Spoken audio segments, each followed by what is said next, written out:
Well, hey guys, I'm here at my dad's place.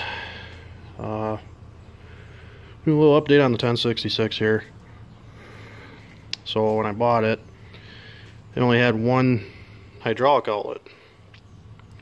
So I ended up getting another valve for it, stack them together and putting it back together here. Changed all the fluids in her too. Also gonna get a new seat base for it. So this one's really wore out.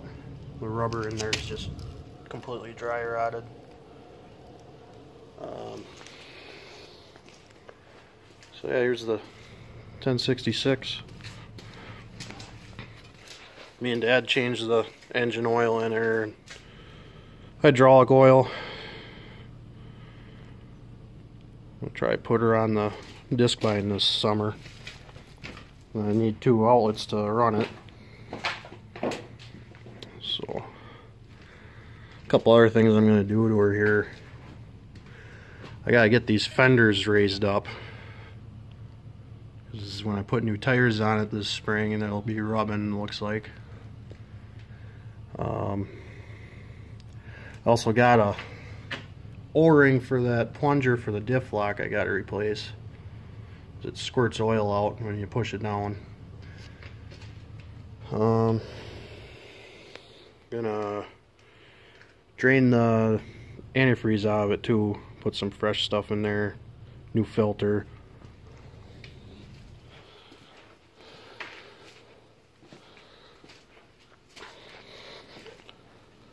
There's also an O-ring I got to replace down here in the TA plunger. It'll start leaking.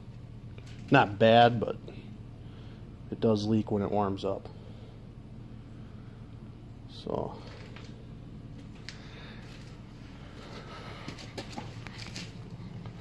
yeah, it's a little update on the 1066 here. Also got to replace this handle for turning the 3-point.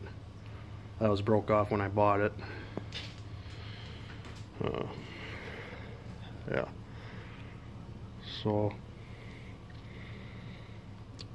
kind of bought this tractor. My dad used to have one when I was growing up. He had a 1066, and he also had a 966. When I was growing up, I never seen that 966 run. It sat pretty much right where this tractor is sitting right now, in pieces. The engine was all tore down, and when we ended up having to sell everything, that went down the road along with all the other equipment. Well, that's a story for another day though. But anyways, I bought this because that 1066 was one of my favorite tractors growing up. Always sat, it had a cab on it, I always sat beside my dad and rode around. That was his feeding tractor for a long time, until that thing eventually broke down too. A little bad experience with that. He had just put a new motor in it.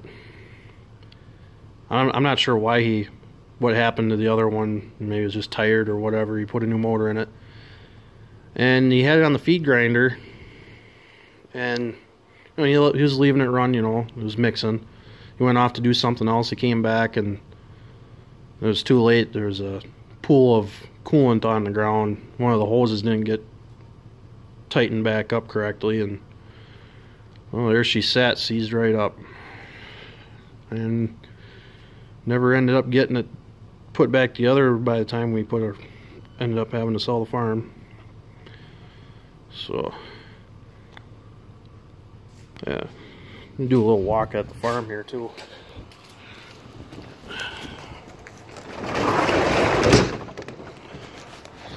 This is the place I grew up at.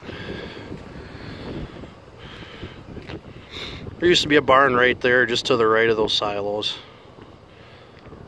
Dairy stanchion barn. I think we held about 80 cattle in there when we used to milk in there. 97 and 98 we put up that freestall barn in the parlor. And it came on bad times there in the early 2000s, and ended up having to sell. The bank wouldn't work with us. So the old Quonset shed. My grandpa got that as a military surplus.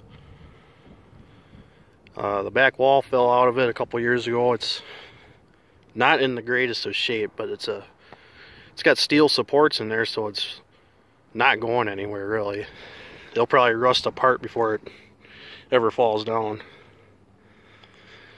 So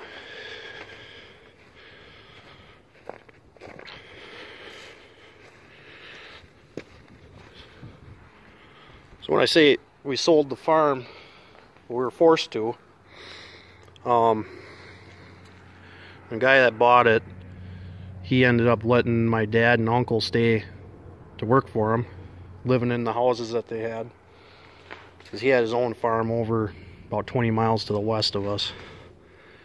And I think it was 2013 is when he added that big, there's a 600 cow dairy freestall barn up back there, and there's the pit that he put up. And yeah, kind of a tough time to be in dairy right now though. And over here is my M. I just got in September from a friend of mine. Decided he was going to get rid of it. He wasn't interested in it anymore. I always said I kind of wanted to have an M. Yeah, someday I'd like to get back into farming.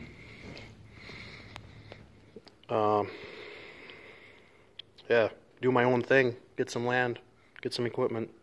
Gotta start with the 1066 and the M, so yeah, that's about all I got for today. We'll see you later.